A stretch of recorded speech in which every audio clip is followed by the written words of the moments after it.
Shalom. Call law Yahawah Bahashem Yahawashi, Barakatash, Barakatah Yahawah, Barakatah Yahawashi. It's your brother Obadiah Yahawah come in. And we always want to give praise to the Most High. Praise to the Father Yahawah Bahashem Yahawashi. Woo! Man, things are really popping and I love it. Absolutely love it. Okay, today we have a lesson today, and I think it's going to be a pretty good one. At least when the Holy Spirit delivers, it's always good, right? And it's going to be kind of current. I like to try to touch on some of the current events that have happened for while we're going through the transitional prophetic process that the Most High has been bringing. You know, that's my coined phrase, the theme that the Most High gave me, which is TTP, TPP, Transitional Prophetic Process, TPP. Okay. Today we're going to talk to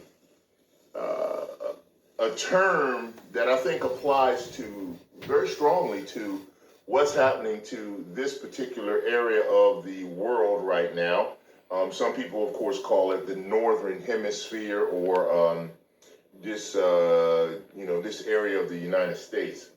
But in general, it's happening to all of the kingdoms of the world, because the Most High is not just specifically dealing with one kingdom. He's dealing with the entire planet, in terms of the entire earth, this entire plane. And so where I'm going to draw from today, of course, I'm going to go into the book of Daniel. But first, I want to kind of talk a little bit about what I mean in terms of MENE TEKEL UPHARSIN.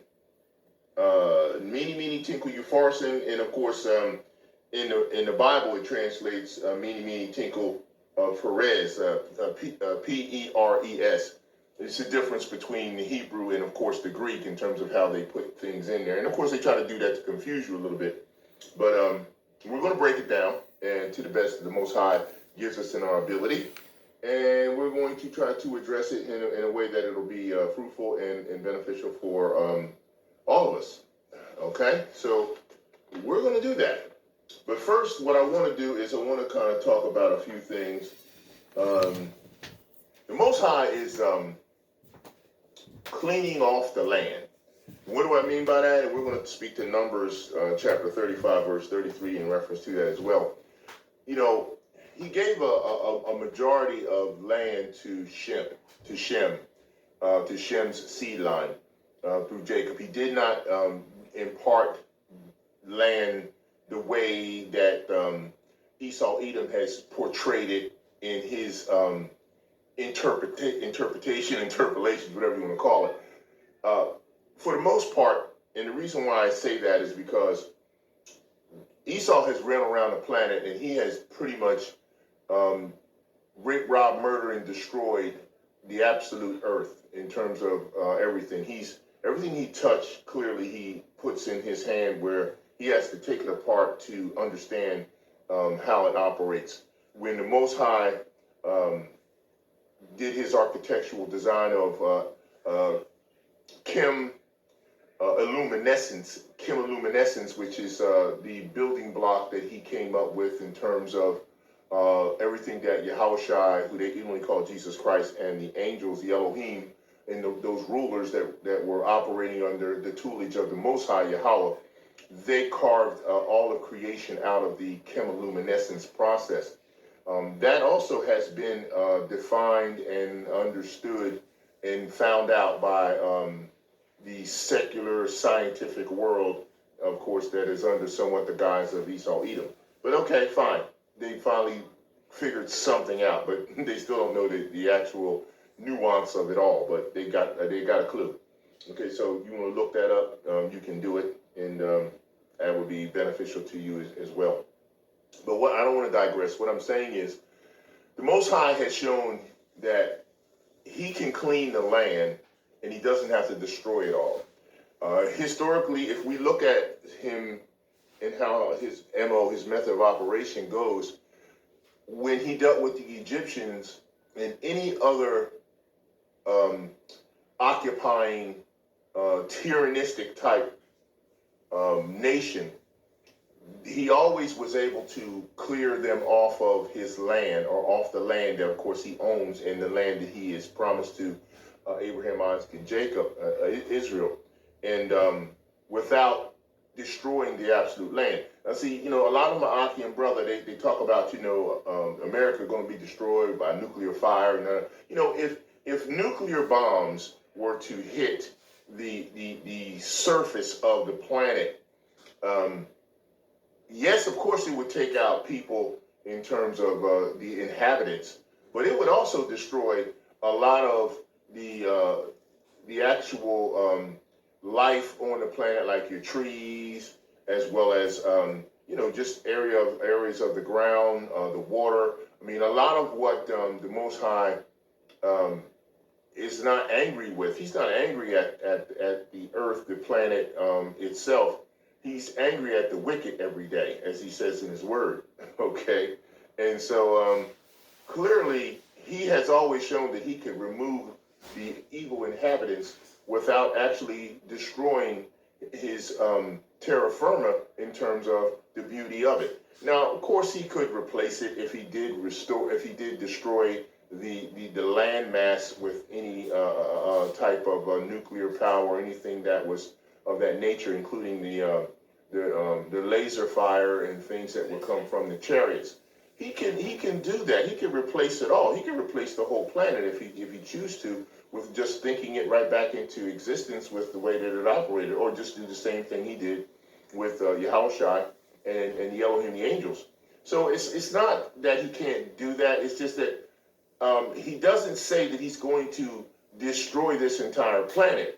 He said he's going to take care of the inhabitants. And we're going to speak a little bit to that, to Numbers chapter 35, verse 33, which he talks about cleaning them off the land without disturbing the land, for the most part. And we'll get a little bit of that.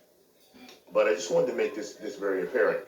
Now, speaking about the land and what's going on, he's returning his land and all of the land. In fact, he's returning this earth back to who he promised it to in the beginning.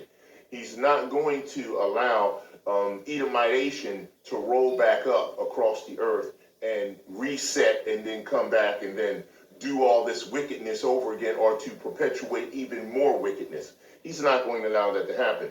And, they come out and they speak about, well, we're getting through this caveman coronavirus as far as the first wave is concerned. And then, we don't anticipate another wave until sometime in the fall of next year. But you know what? They don't control any of this, obviously. Once they set this thing in motion, this inorganic technology that encompasses both areas and nuances of 5G, as well as of different types of what I would call pharmakia that adds to it and then breaks down the functionality of the metabolism the Most High put in our bodies and the way he set us up. And by corrupting your metabolism with pharmakia and 5G technology and using all these inorganic attributes to attack the systems of human beings and people on the planet that the Most High created, definitely a deliberate attempt to try to wipe out the Most High's chosen people. Of course, we know that, even though they try to hide and disguise things all the time.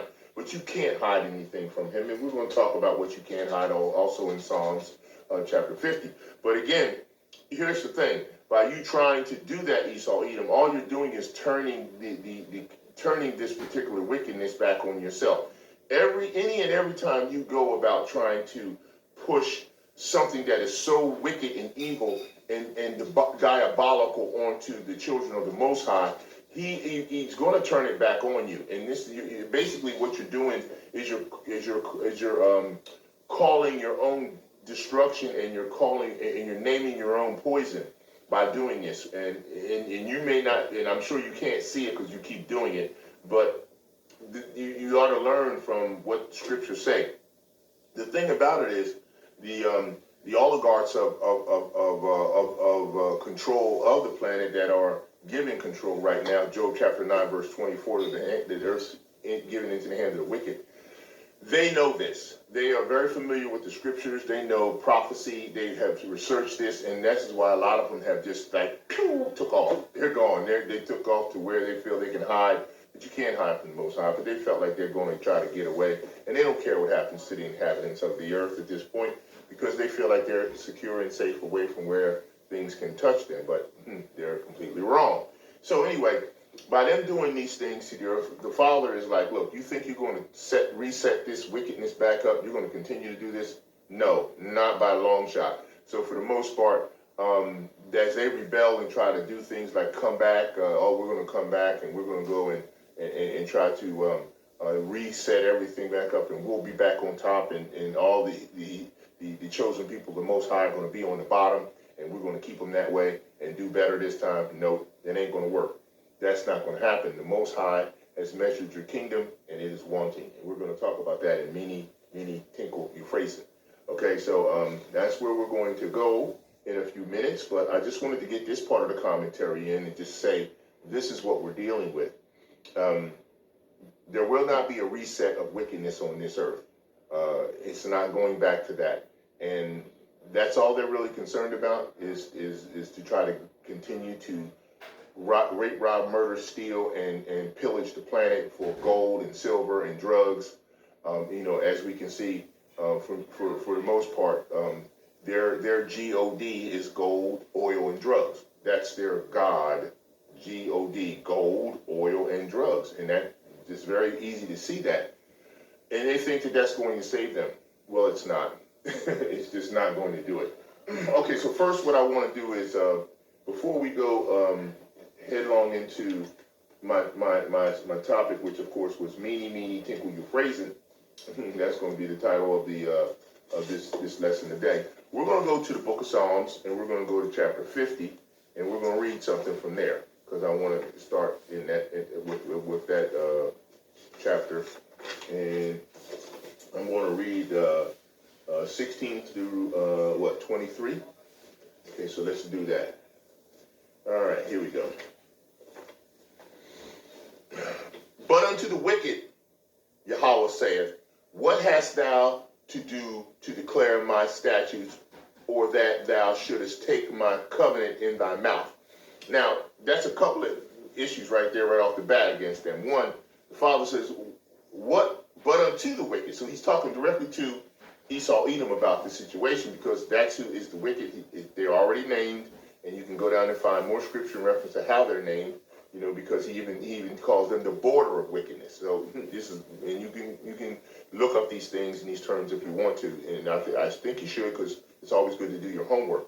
Okay, so the border of wickedness, but unto the border of wickedness, unto the wicked, Yahawah saith, what hast thou to do to declare my statutes? So how is it that you could possibly declare what his statutes are? In other words, what are his laws? What are his principles of his laws? What are the functionality of his laws? How they should be applied, how they should be obeyed, and in terms of how they should be enforced? They can't, because clearly they can't find peace. They will never find peace. In the 6,000 years they've been here, they were never able to acquire peace. Were able to acquire technology that has given them the semblance of some kind of control, but never harmony and peace. It's just not there. So who are they? It says, what hast thou to do to declare my statutes, or that thou shouldest take my covenant in thy mouth? And taking their covenant in their mouth is how they basically, I would say, they confiscated, they got a hold of our holy scriptures that was written by Hebrews for Hebrews, of course, transcribed and delivered by the Most High. And then they tried to take this covenant and speak it to the world as a universal platform, which it is not. All these religious practitioner systems of belief that are out here don't speak to the covenant of the Most High in terms of what his law, statutes, and commandments are. They do absolutely the opposite. They've turned everything that was right side up, upside down. Instead of doing instead of the Sabbath being on the day it's supposed to be, the seventh day, they do it on the first day, which they call Sunday. So Everything the Most High said that they shouldn't do, they change it all around. So they've taken the covenant, they've written themselves in, they've written heathens in. They're telling you that a fake white Jesus is accepting everybody in the world if they just choose fake white Jesus, and then they can be included in eternal life. See, they've taken the covenant and put it in their mouths and spewed it out, and it has become void in terms of what it is. Because if you ask any of them, any question that you ask any of these religious practitioners of any of their belief systems, of all the 35,000 or more that are under the derivative of Christian belief systems, they're propagating probably more heavily from the Catholicism platform. But then even the ones that are Islamic or even Buddhism or all the rest of them, they all will tell you from the shadow of doubt that they're saying they're coming from what the Most High God is giving as truth. But in turn, when you go to the Bible, nothing that they do matches up with that. And they try to twist it so that it is, but it doesn't work. Okay, let's go ahead and move forward here. Okay, as he said, or that thou shouldest taketh my covenant in thy mouth, seeing that, Shalaki, seeing thou hatest instruction and cast my words behind thee. See, that's what I'm saying. They hate the truth instruction, and when we deliver it, and when Akim and the brethren on the highways and byways, as well as wherever they are meeting people, and they give instruction and give direction and give definition of the Most High's holy word in the scriptures that He's given to us, they won't take it. It says that they casted His words behind thee. In other words, they say, "No, that's not what it says." But see, they can never back up what they talk about. Okay, going forward, it says, 18, when thou sawest a thief, and thou consenteth with him, and hast been partaker with adulterers. So basically, they absconded our truth, they stole it, they switched it, changed it, twisted it, and the ones who continue to use it, continue to steal it, and they consented with them, and has been partakers of adulterers. In other words, if you're committing adultery, that means that if you say that you want to worship the Most High, and this also includes some wicked Jakes and some wicked Hebrew Israelites also who are the same way, who consulted with the thieves and decided to say, I'll take a 501c3 and I'll take your money and I'll speak things, but I won't totally condemn who you are who's giving me this money. So that's the process of adultery to the Most High, because you act like you want to be part of what His truth is, but then again, you are double-minded and you are basically operating with your partner in evil, and that's what you're doing. That's why it says here, when thou sawest a thief, okay, who stole our words, stole our scriptures, stole our righteous culture, and thou consentest with him. In other words, you agreed with him being able to use it. And this is what these churches do as well. They agree with trying to incorporate their universal belief system that everybody can be saved and God loves everyone and He won't take vengeance on the world. You're consenting with a lie, and has been partakers of adulteress, and that's what you're doing. You're being an adulterous individuals, and that's part of the process of your evilness and your wickedness. Thou givest thy mouth to evil. See, there it is. And thy tongue frameth deceit. And exactly what you're doing in terms of what I just explained. Thou sittest and speakest against thy brother. Thou slanderest thine own mother and son. So they know who the true Hebrew Israelites are. They know that they've kept us on the bottom. They know that they've formed a confederacy against us with all the nations of this entire terra firma, this entire earth, and they continue to perpetuate it and try to continue to push all types of devices and products in the world to keep us in sin, even though the Most High has been delivering our hand. And now the Most High has shut the entire system down, the entire earth down. They cannot go back to what they were doing before, and they're pissed off, and they want to go back to the way that they were before, and they can't seem to take it, and they're just losing their minds completely. Okay, all right, and so the Most High is not with them. They thought that He was with them, but He has not been with them. He had given them a blessing to have the ability to control for a while. They got a period of time, and that time is up, and they're trying to recover that time or get more time, but it's not going to happen. But they think that they will. And okay, this is what the Most High says here in 21. He says, these things hast thou done, and I kept silent. See, he let them get a break. He let Esau have his sword, all his weapons. He let him have the fatness of the land and all the joy of going anywhere and everywhere on the whole planet and acting as though he owns everything and it's all belong to him, and there's no possible way that anybody can stop him from doing whatever he wants. And he's pissed off that he can't go and do the things he wants to do now. Okay, he says, and he kept silent. Thou thoughtest that I was altogether such as thyself, such as one as thyself. In other words, you thought that the Most High was in total agreement with who you are, what you are, and the way you do things. Well, clearly that's not the case, but that's what you thought. Okay, now consider this, ye that forget Yahawah, who just disregard him, lest I tear you to pieces, and there be none to deliver. So basically he's saying, I had enough, I'm not playing, and you're not getting this earth back.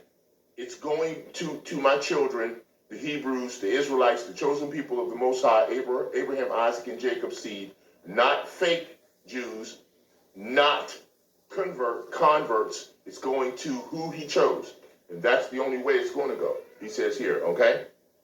And he said, he said, these things hast thou done, and I kept silent. Thou thoughtest that I was altogether such as one as thyself, but I will reprove thee and set them in order before thine eyes. So he's putting it all back. See, he's shutting the planet down. They're not getting this to recover this. They're not going to come out of this caveman coronavirus and then all of a sudden just, set everything right back up and be on top again. And if they talk about a second wave coming, let me tell you something. If they didn't pay attention to this situation, they didn't want to take care of this from the way this goes in the first time out, when the Most High is showing you a recompense, then guess what? This time around, it's going to be 10 times 10,000 times worse, right? Okay, it says, I will reprove thee and set thee in order before thine eyes. Now consider this, ye that forget Yahawah, me, lest I tear you to pieces, and there be none to deliver. Whoso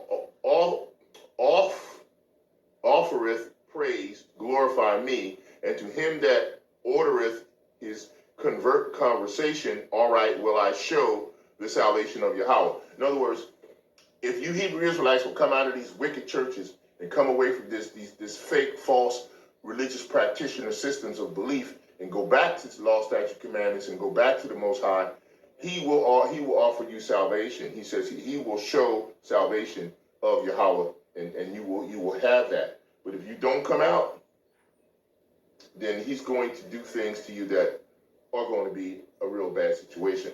Even if you go to Psalm 54, he says, he hath put forth his hands against such as be at peace with him. He hath broken his covenant. The words of his mouth were smoother than butter, but war was in his heart. His words were softer than oil, yet were they drawn swords. Right? So the Most High is saying, you corrupted everything, right? Psalm 53, a fool hath said in his heart, there is no power, no God. Corrupt are they, and have done abominable iniquity. There is none that doeth good. And so Yahawah looked down from heaven and upon the children of men to see if there were any that did understand, that did seek Yahawah. Every one of them is gone back. They are altogether become filthy. There is none that doeth good. No, not one. Have the workers of iniquity no knowledge? Question. Who eat up my people as they eat bread? They have not called upon Yahawah power. There were they in great fear where no fear was. For Yahawah hath scattered the bones of him that incapath against thee. Thou hast put them to shame, because Yahawah hath despised them. Oh, that the salvation of Israel were come out of Zion, when Yahawah bringeth back the captivity of his people. Jacob shall rejoice, and Israel shall be glad. He's not letting them get this earth back. This earth is going to his children. And the more they fight against it, the faster this happens and the worse it's going to be for them. It's not going back the way that they think it was. It's just not going to happen. Now, I'm going to also go and show you here to Numbers. I'm going to Numbers because I want to read in Numbers chapter 35, because I promised you I would do that, because I want to talk about how the Most High planned to clean up things, because he can clean it up, all right? So we're going to Numbers chapter 35. And I'm going to read this here. Tell you 35 and 35 and 33. Okay. So ye shall not pollute the land wherein ye are, for blood it defileth the land, and the blood cannot be cleansed of the blood that is shed therein, but by the blood of him that shed it. And then, of course, I'll read 34. Defile not therefore the land which ye shall inhabit, wherein I dwell, for I am Yahawah the Lord, dwell among the children of Israel. So what he's saying is, you raped, robbed, murdered, and stole this land. It's stolen property. You know it's stolen property. And the law of murder and stolen property, there is no statute of limitation on it. If you murder someone, and they've murdered multi millions of people, and just all over the place, they have to pay. And the way he's going to pay is, he said, with the blood of the ones who took and who did this. Okay, so he said real clearly, he said, so you shall not pollute the land wherein ye are, for blood it defileth the land, and the land cannot be cleansed of the blood that is shed therein, but by the blood of him that shed it, Shalaki. So that's taking the inhabitants who did this. In other words, it's not saying, the Father's not saying, I'm going to destroy the trees and the animals and the land because you used those animals, trees, and land to destroy my people. No, you did it with your physical metabolism, your bodies. You Edomites did this with yourselves, your entities. So you, as the entities, have to pay with what you've taken. You've taken the blood and spilled it on the land. So now it has to happen back to you, because that's what the Most High said. So he's not looking at trying. Now, can nuclear fire destroy people without harming the land? That's kind of hard to do, because if those rockets hit all over this planet, it's going to destroy the planet. As I said, it's going to. So it's not just going to take care of the inhabitants. Now, the Most High can take care of the inhabitants. He did it in Egypt. He took care of the inhabitants of Egypt. He wiped them out during the time when the Exodus happened, that were going after the children of Israel, and without hurting the land. He used the water. The water took out all of Pharaoh's troops, as well as Pharaoh ended up getting it himself. So bottom line is, the Most High can do it without destroying the actual terra firma. And that's where I wanted to go to 35, 33, so I can give you that example. Now, we need to find out why, because the Lord is telling them they have to learn who he is and what he's about. So now let's go to Isaiah chapter 29, and we're going to read 14 through 24 at 29. Okay, so let's go there. 29, 14 through 4. Therefore, behold, I will proceed to do a marvelous work among the people, even a marvelous work and a wonder. For the wisdom of their wise men shall perish, and the understanding of their prudent men shall be hid. And see, that's what you see going on right now. They don't know what to think of how things are going, in terms of, they thought they could put this particular disease and process on people in the world. You know, wicked ass Bill Gates is still trying to think he's going to immunize and put vaccines on everybody in the whole world. you have no idea what the Most High is getting ready to do to people who are trying to do some stuff like this. They have not a clue, but they're getting ready to find out real soon. Now, also, in conjunction with that, as we're saying, they don't know who they're dealing with, okay? But the world will learn that they turned the whole world upside down. But now the Father will change all that around and change it all back and turn it right side up. And that's exactly what he's getting ready to do.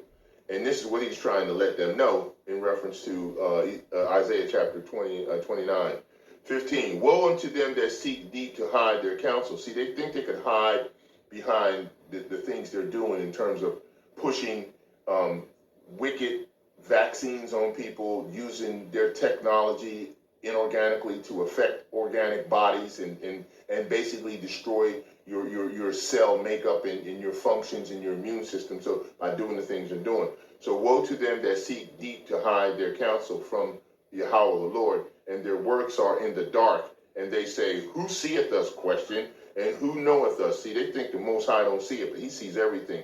His eyes and his sight is brighter than 10,000 times the sun, okay? Surely, roughly paraphrase, of course, surely your turning of things upside down shall be esteemed as the potter's clay. For shall the work say to him that made it, he made me not, question, or shall the thing that's framed say unto him that framed it, he hath no understanding? So even if you turned it upside down, even if you think you can push this stuff across to the Most High's people and try to destroy them, you're going to find out that that's not what you're going to be able to do. Okay, let us finish. It is not yet a very little while, and Lebanon shall be turned into a fruitful field, and the fruitful field shall be esteemed as a forest. In other words, we're going to be restored, and he's going to do it in front of their face. That's why he said in the beginning here that he's going to work a work. He said, woe unto them that seek deep to hide their counsel, and their counsel from the Lord. And he's going to work a work that they're not ready for, all right?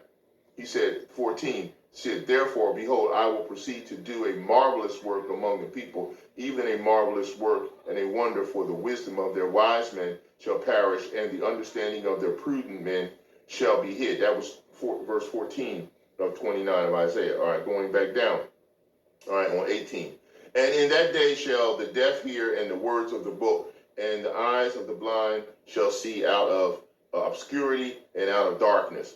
The meek also shall increase their joy in the Lord Yahawah, and the poor among the men shall rejoice in the Holy One of Israel. For the terrible one is brought to naught, and the scorner is consumed, and all that watch for iniquity are cut off, that make a man an offender for a word, and lay a snare for him that reproveth in the gate, and turn aside the just for a thing of naught. So the snare that's in the gate and the reproveth is coming. You see that he's not letting them turn this planet back up into evil. He's not letting them go out and do the things they want to do. Now they're going to try. I guess there's several governors and all kinds of people are defying what Trump is saying and talking about. Yeah, well, we're going to start our economy back up. We're going to start our states back up, and we're not going to pay attention to this and this and that.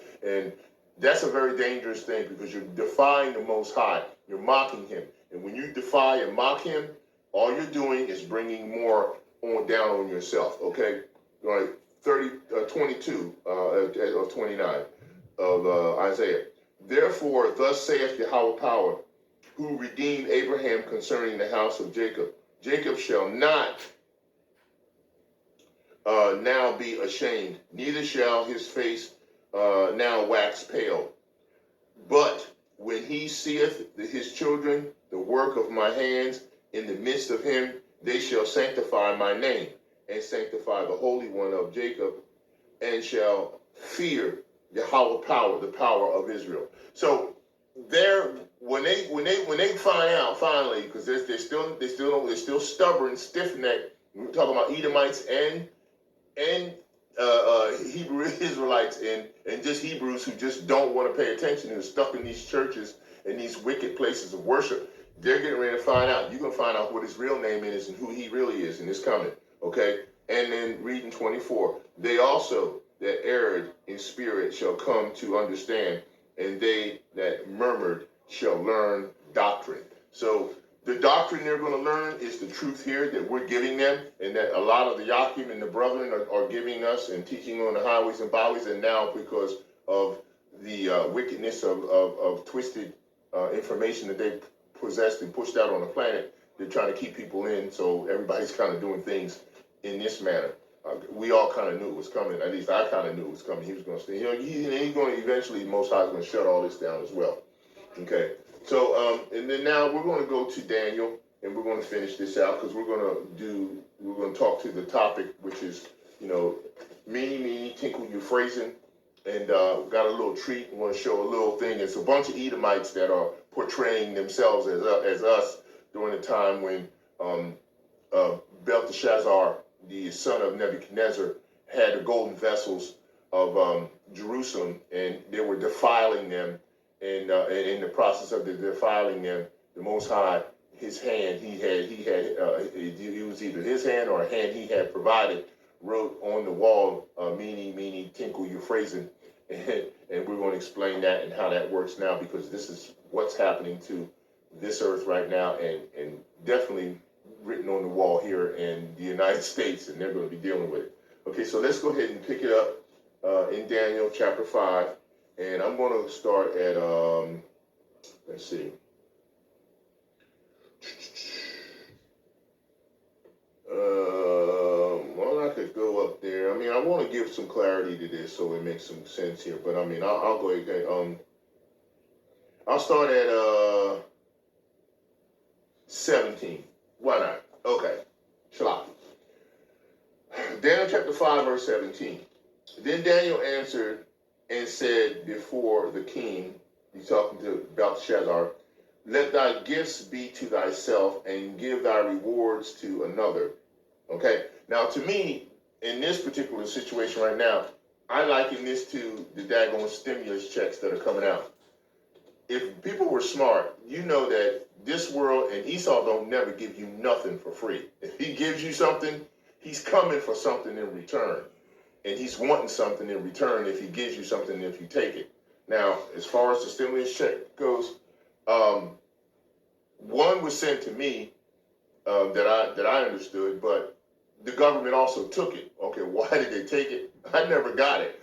And the reason why is because they said that I owed some money to the government as far as that system goes. So because if you owe some money to the government under any premise or circumstance, if they send you a stimulus check, they just take it anyway. So they're like, okay, we sent it. Then they send you a letter saying we took it. So screw you, Esau. Keep your stimulus check, just like Daniel says here. Okay, don't want your gifts. You keep them. All right. Then Daniel answered and said before the king, let thy gifts be to thyself, and give thy reward to another. Yet I will read the writing unto the king, and make known to him the interpretation. And this is what we're doing right now, and this is what I'm giving you right now, okay? O thy king, the most high Yahawah power, gave Nebuchadnezzar thy father a kingdom and majesty and glory and honor. Okay, so he didn't learn from what happened before. This country and everyone else didn't learn in terms of what their ancestors did before, or what other nations had all the Hebrew Israelites in captivity. Every single kingdom that had us in captivity, from that golden statue from Nebuchadnezzar from Babylon to the Syrians to the Persians, all of them been destroyed, all the way down to even the Greeks and the Romans. Except for now we have the modern day Roman Empire now, the new Holy Roman Empire through what you see now between Rome and the United States. But every kingdom was taken down. It was MENE TEKEL UPHARSIN. UPHARSIN. Yes, it was. And then we'll explain what that is. Okay? Okay, thy king and most high power gave a Nebuchadnezzar thy father a kingdom and majesty and glory and honor. And for the majesty that he gave him, all people, nations, and languages trembled and feared before him, whom he would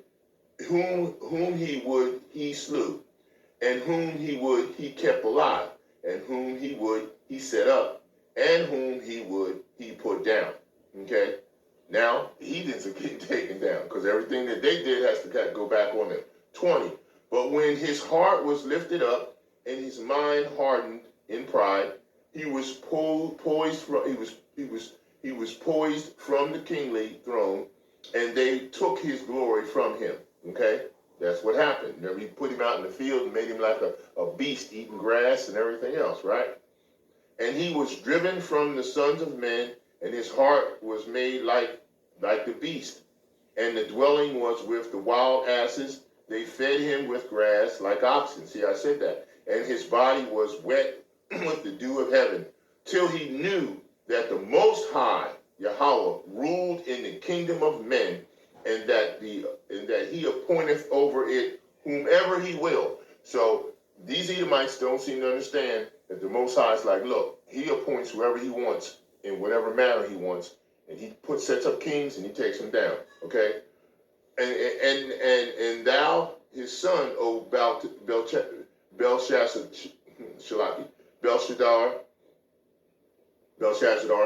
hast not humbled thine heart, though thou knowest all this. In other words, you knew this, Belshazzar, and you didn't humble your heart, okay?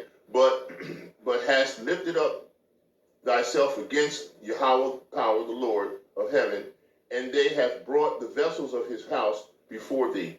And thou and thy lords, thy wives, and thy concubines have drunk wine in them, and thou hast praised the gods of silver and gold, see, and brass, and iron and wood, and stone, and oil, of course, which see not, nor hear, nor know, and Yahawah, in whose hand thy breath is, and whose are all thy ways, hast thou not glorified. So you didn't even glorify the Father. They still don't glorify him to this day. They don't praise him. They switch everything up and do absolutely the opposite of what they say. Even in these so-called Christian religions and these religious practitioners around the world, they do not do what they're supposed to do in terms of honoring the Most High, even if they're not the chosen people.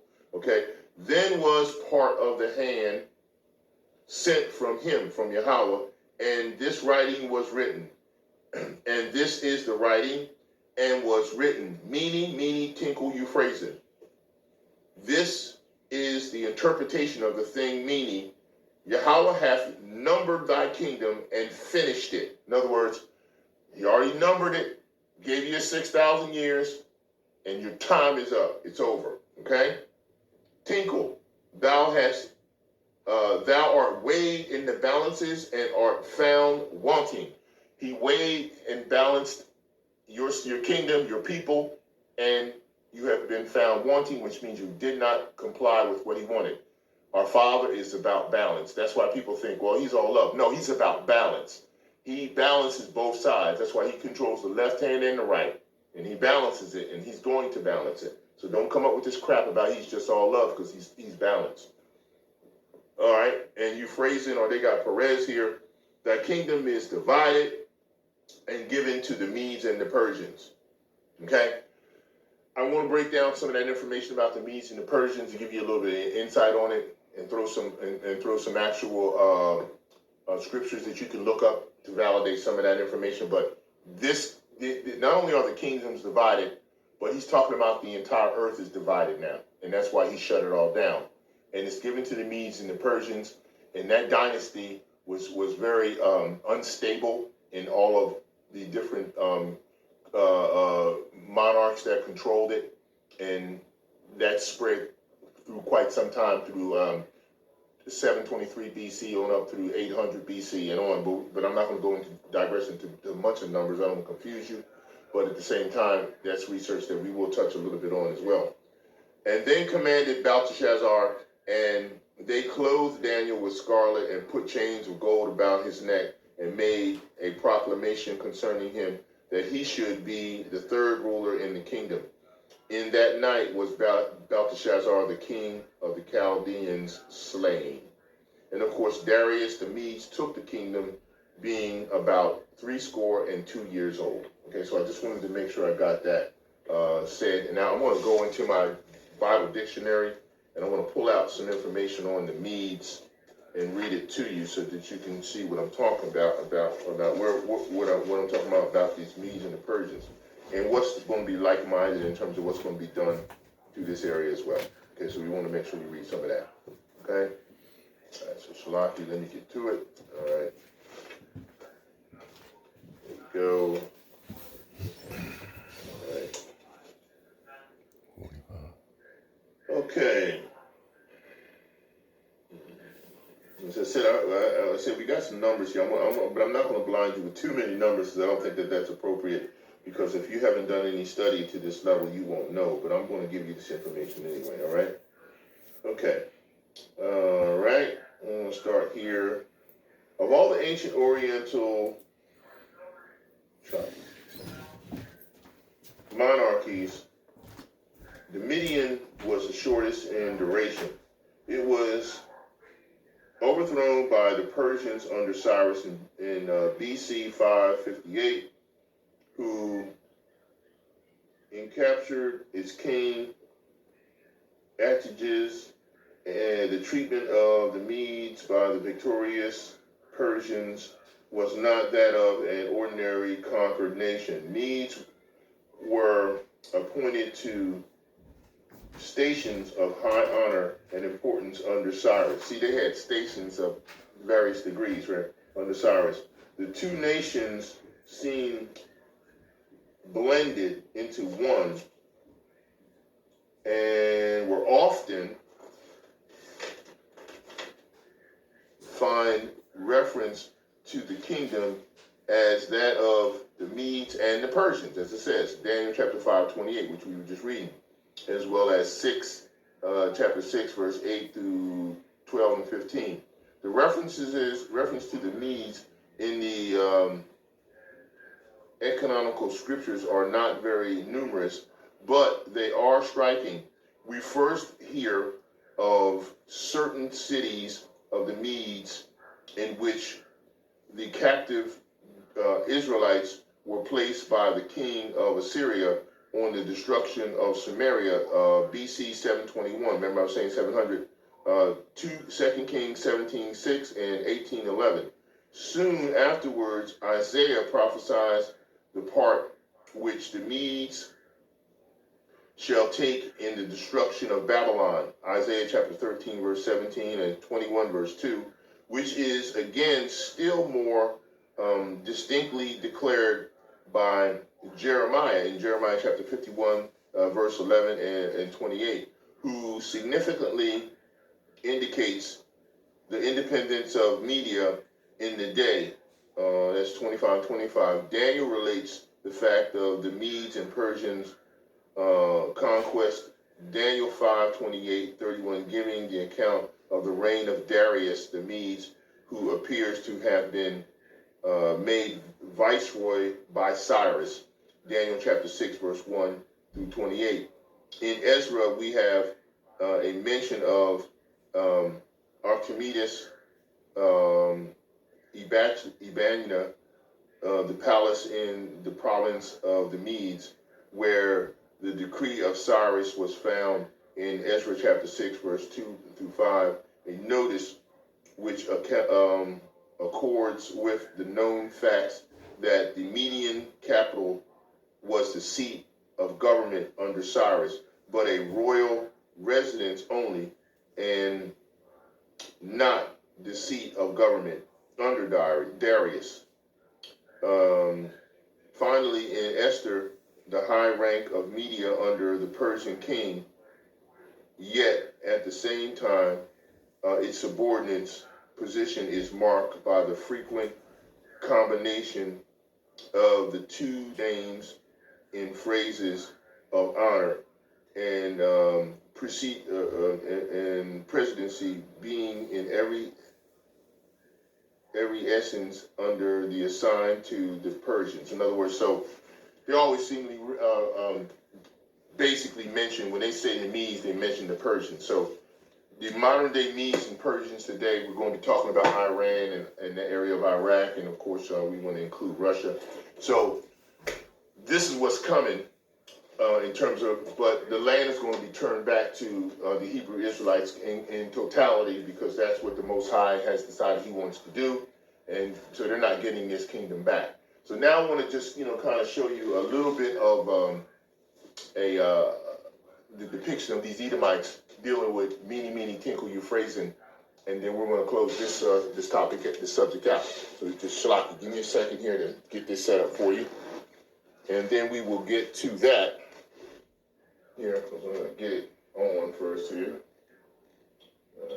because I know that it's not really, to me, it's not really a good representation of what of who we are, because during this time when these particular individuals were when these Edomites were on the scene, they weren't in this area of the world in Africa. These were really supposed to be all us, all people of dark skinned, but again, you know how they are.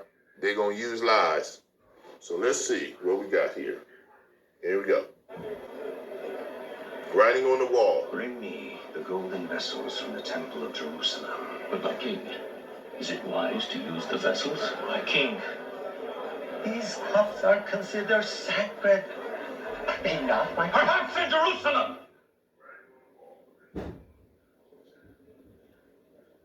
But here they are spoiled for our gods, and they would have me use them as I see fit.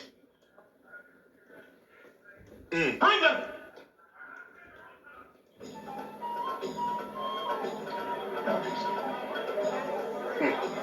Edomites, man.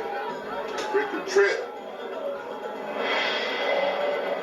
Yes. You see these vessels? In Jerusalem, they were used for the worship of their god.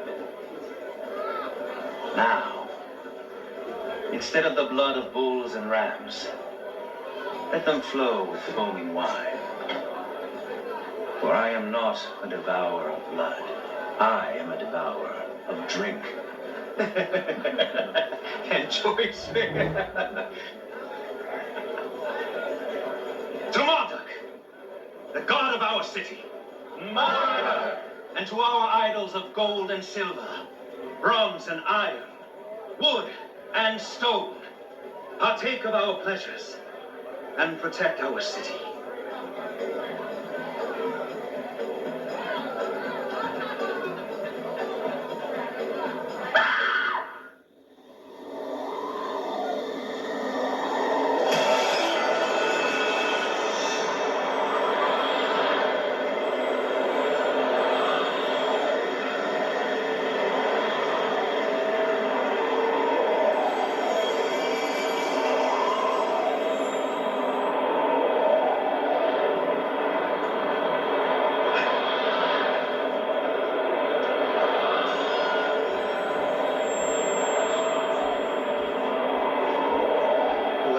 This and tells me what it means shall be clothed in purple and have a gold chain placed around his neck and be made third highest ruler in the kingdom.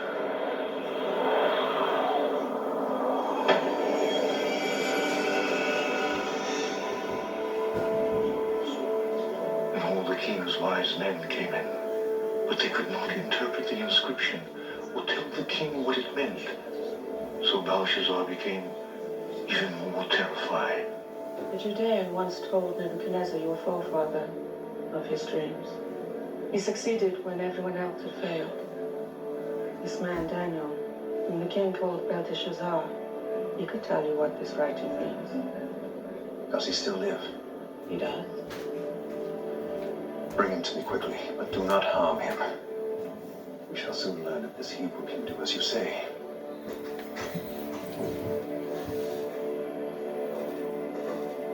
Nothing, it would seem, is too sacred not to be profaned under the influence of wine.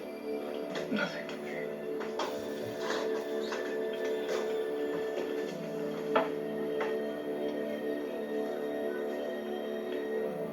How can I be of service, Highness? Are you Daniel? One of the exiles my father brought back from Judah. I am he.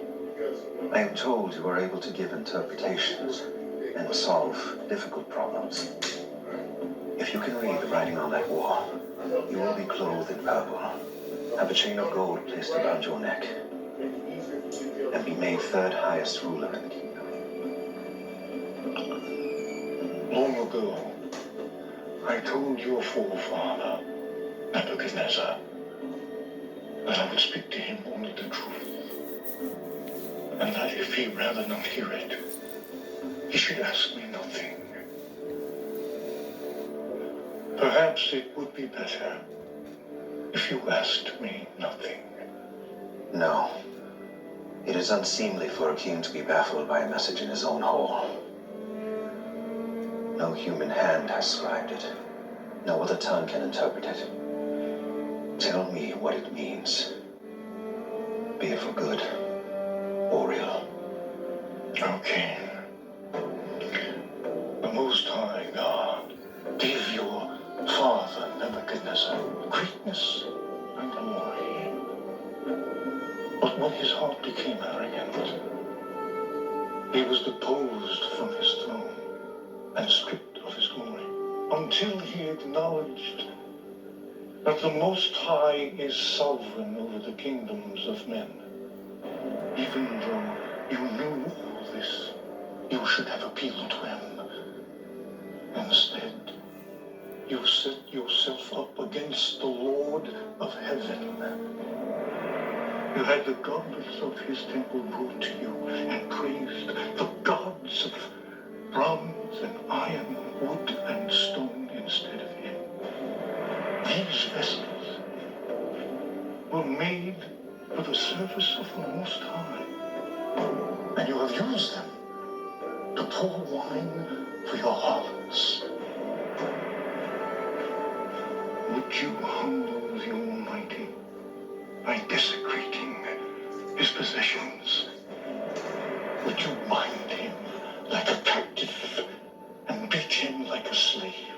Would you pluck out his eyes and have him beg for scraps of food beneath your table?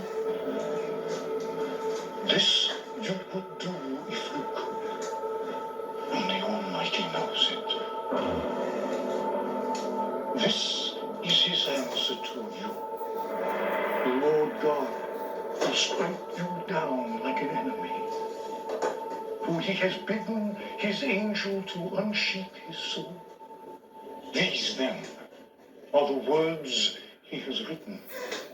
MENE. God has numbered the days of your reign and brought it to an end. Tekel. You have been weighed in the scales and found wanting. YAHAWAH. Your kingdom is divided and given to the Medes and Persians. This very night, your life will be demanded of you, and before the sun rises, your flesh will grow cold. Thus says the Lord, your line is ended, your rule is over, your kingship is known. Is there nothing to be done? Now, in your arrogance, you have doomed not only yourself, but your house, your line, your inheritance, your city, and your kingdom. Choose now where you will spend your last few hours, but knowing your fate, who now will love thee? Who now will fear you? Will the least of your slaves comfort you, or will they desert you, seeking to avoid the fate which is yours?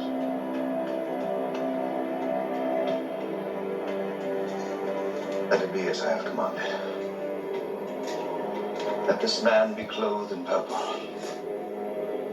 a chain of gold placed around his neck. For I am not dead yet.